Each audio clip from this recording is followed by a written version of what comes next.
What's up, everybody? Colin Sheehan here on Trust the Profits. Doing a little preview. We got 3 Kentucky Derby prep races coming up this weekend. The past performances are out.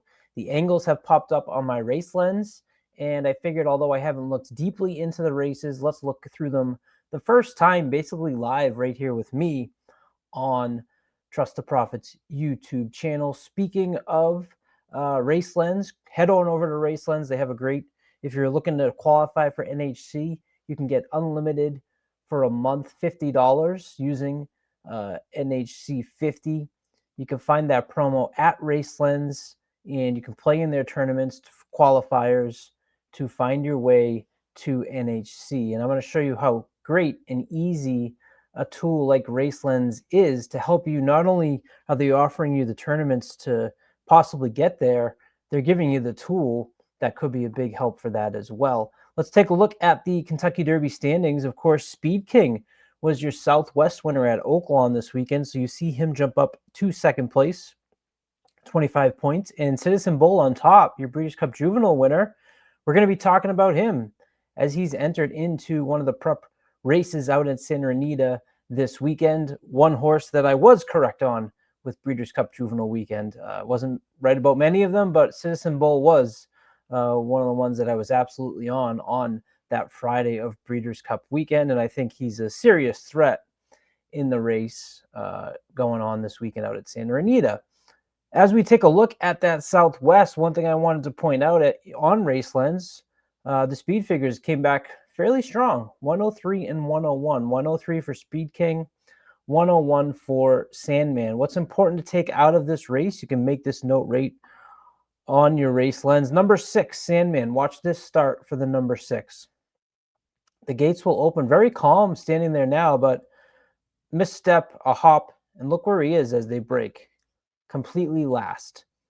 So really not a great break for Sandman. As we speed ahead in the race, you can see they get to the quarter pole, last place, skip ahead to the half mile, still in last place, and then starts to make a nice move towards Speed King, who was on the front end with American Promise, was actually pressured by American Promise. So, I think it's a little bit flattering of Speed King to be able to handle that pressure, slow it down, and remain in this strong finish. But here comes Sandman, number 6, the gray horse there on the outside. This is a pretty good sustained effort. And this is absolutely a horse that you might want to throw in your stables and pay attention to. And then on the outside, number 4, Tistastic, with also another pretty nice run late here. So it's Speed King with Sandman and Tistastic up for third. Obviously, the big disappointment in the race was Patch Adams, who we talked about with that big effort coming into the race. Tim and I had talked about that on the preview last weekend. Patch Adams had thrown up that big 110 speed figure and won by 10.5 lengths at Churchill Downs, going 7 furlongs. Now, one thing I think, a lesson that you want to pay attention to with these 3-year-olds is don't fall for these big numbers that kind of pop up once, like what Patch Adams had with that 110, Publisher with 100. American Promise had a 102 who showed some early speed there. But, you look at Sandman, who's consistently 80s, then puts up that 97, but had that 91 in August at Saratoga. Speed King's 93, 95. Those are what you're looking for, not those outliers of those huge jump forwards. They get overbet because people think that they can maybe repeat that, and you end up on the losing side of those. So let's use RaceLens to jump ahead to Saturday, February 1st. Like I said, we have 3 prep races this weekend. We can kick it off at Aqueduct for the Withers. We have a nice field of 7. You can see on the right here some green angles that pop. Those are angles that have a positive win percentage that you want to pay attention to, in an ROI that may not always be in the positive. I can set what I want those to be. Let's dive into the past performances for the Withers. They're going 1 mile and 1/8, so that's what's intriguing about the Withers. The One Global Steve is a horse that's coming in from Parks, winning last time out in a stakes race over a sloppy track. Has 2 wins with a 76 and 85 for Equibase speed figure. Surfside Moon has a positive angle here. At least the horse lost his last race and has a positive jockey change. Kendrick Carmouche was aboard last time. That race was on the turf. This horse is actually kind of bounced around, a couple sprints, then 2 races on the turf, had a race come off the turf at Laurel, finishing 5th. Speed figures are a little light. I would go with caution maybe on the angle that you see there on Surfside Moon. Corvus is the number 3 of Vino Rosso horse. This horse has had some trouble last 2 times. If you look over on the right here, that's what this angle's pop up saying. Trouble over, so a race with over $100,000 purse in a route. The last 2 times, both times had some issues in those races. Your 4, Uncle Jim for Brad Cox. Winner, first time out at Keeneland, going 7 furlongs with Florent Giroux aboard. Florent Giroux actually rode this horse both times. You get the jockey change over to Lescano. As far as angles pop up, I can quickly see has had 4 workouts in the last 30 days, 5 furlongs or less. I want the system to alert me whenever it sees that. And you can see the workouts right here. You also have a trainer, a positive trainer with a horse who's coupled figures. Basically, the figures are within 5 points of each other. You got a 77 and an 82. Maybe you can expect another step forward there for Uncle Jim. Mo Quality is a Motown. 2 speed figures, 77, 78, and he had that 89 at Churchill. We'll come back to Mo Quality. Here's Captain Cook. This angle is a success score of 7% with an ROI of 13%. What that angle is a stud fee of less than $25,000, but the horse being sold for over $250,000. So this horse, Captain Cook, was sold for $410,000, but the sire fee of Practical Joke is only $22,500. And you can see that pop green, 17% win percentage out of 236 starts, and a positive ROI. So absolutely something to be intrigued by. The thing that concerns me, especially going a mile and 1/8, is whenever I see Practical Joke, kind of always immediately think of sprinters. So you can click on Practical Joke really quickly. It's giving me dirt and first time route. So horses sired by Practical Joke on the dirt first time, 18 wins out of 185 starts. That's a 10% win percentage. But what if we wanted to modify that and go specifically by the distance of today's race? So not just all routes, but the exact distance and surface of today's race. We'll apply that, and we'll see how Practical Joke comes back as far as statistics, specifically with those. So win percentage gets a little bit higher. Your 40 starts over the past 5 years, 6 wins, and a negative ROI of 31%. So, that's kind of what I'm thinking is with the Practical Jokes, there's always the concern of do they want the distance? You can click show all and we'll get all the sires in this race with the exact distance and surface to see if there's any standouts. And one that I think we're going to get a standout on, you can sort by win percentage. And look at that, Motown, the 5 who we had talked about, Captain Cook, winning at 20%. Now that's only 15 starts and 3 victories, so it's a very small sample size to pay attention to. But Motown on that number 5, not Captain Cook, that was Mo Quality. Still to be determined about the distance. The last horse is sired by Audible, Omaha Omaha. You can see the blue 91 means that this horse achieved the highest Equibase speed figure in the past performances for the race, for the distance, surface, and for this horse. So highest Equibase speed figure in the race goes to Omaha, who earned that at Aqueduct in the Jerome Stakes last time out, finishing second. 2 Cyclone State race in which he was bumped at the start. We can click on the replay and get a feel for that. See how bad that bump was. You can all do this in a click. This is my first time running through these past performances with RaceLens, and you can see how quickly you can at least get a sense of jumping through replays, looking at speed figures. It didn't stand out to me as a drastic bump. Let's look at it again for Omaha Omaha. I assume is the 4. We could skip ahead to see.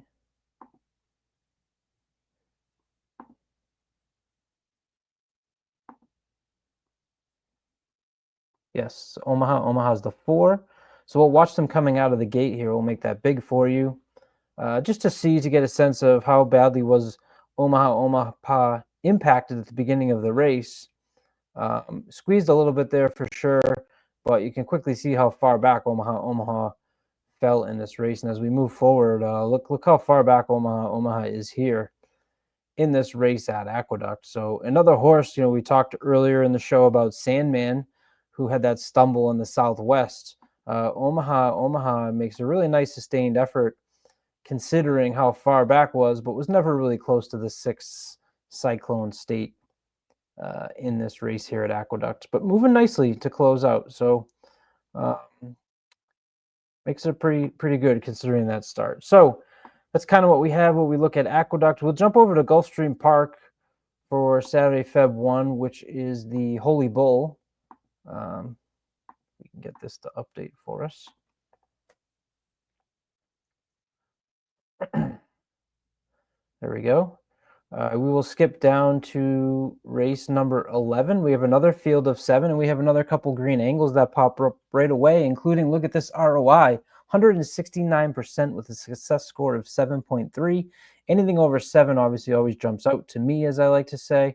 And we've got Ferocious, who's returning from the Breeders' Cup. So that angle tells me right away, as I put last race at Del Mar for grade 1, I wanted to know how horses were doing, because I always like to fade horses coming back from the Breeders' Cup. The fact that it was in November and the dates of when you have to put what you have to put in for dates to find these angles skews the numbers a little bit as we get further and further away. So January 27th, I don't know that I'm necessarily paying attention to the success score and the ROI, but it's immediately popping up, and I know, without even looking, although we're looking at them now, that the last race of Ferocious was in the Breeders' Cup.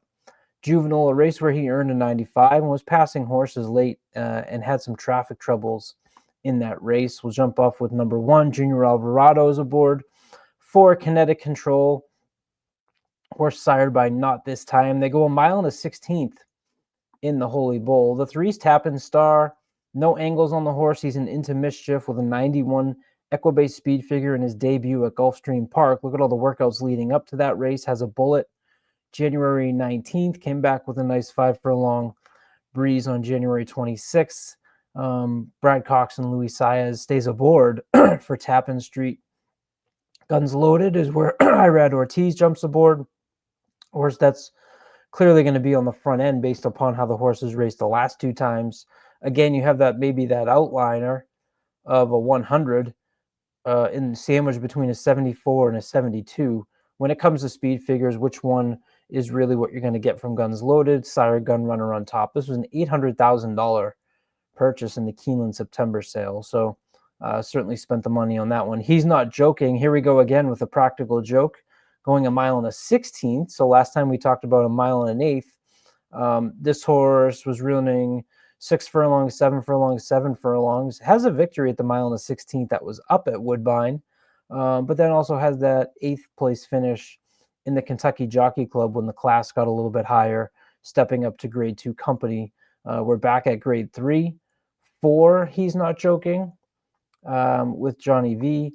Number 6 is Burning Glory. This is the horse I was talking about with that huge ROI when it comes to an angle, which is Bill Mott going from maiden special weight to stakes. Okay, so Burning Glory broke maiden last time out, going 1 mile at Churchill Downs.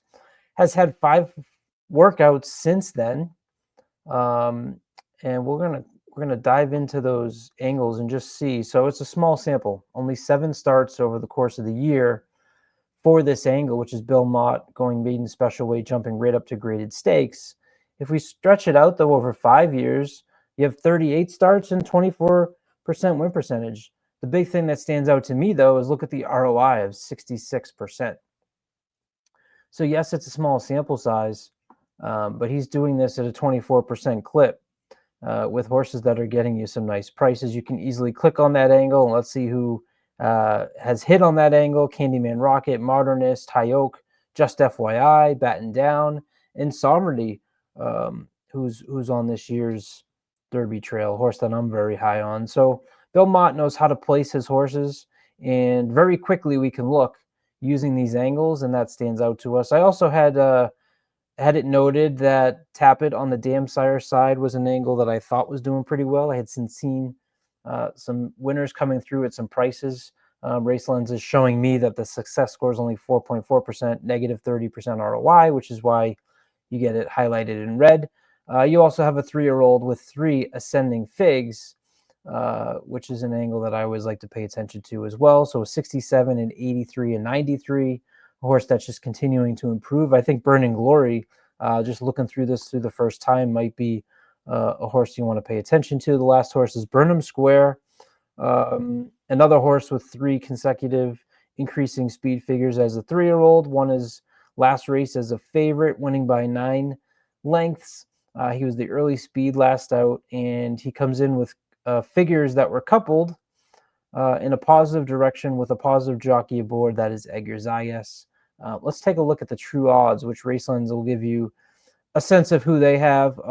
There's no pace commentary yet, so use this with a grain of salt, but they put the 2 Ferocious on top with 25%. The number 6 Burning Glory, who I had mentioned, at 14.7% in second. An interesting rendition of the Holy Bull. And then lastly, we will jump out to Santa Anita. As I mentioned in my open, we have the return of a horse I'm extremely high on, probably what I would consider the best horse coming from out west.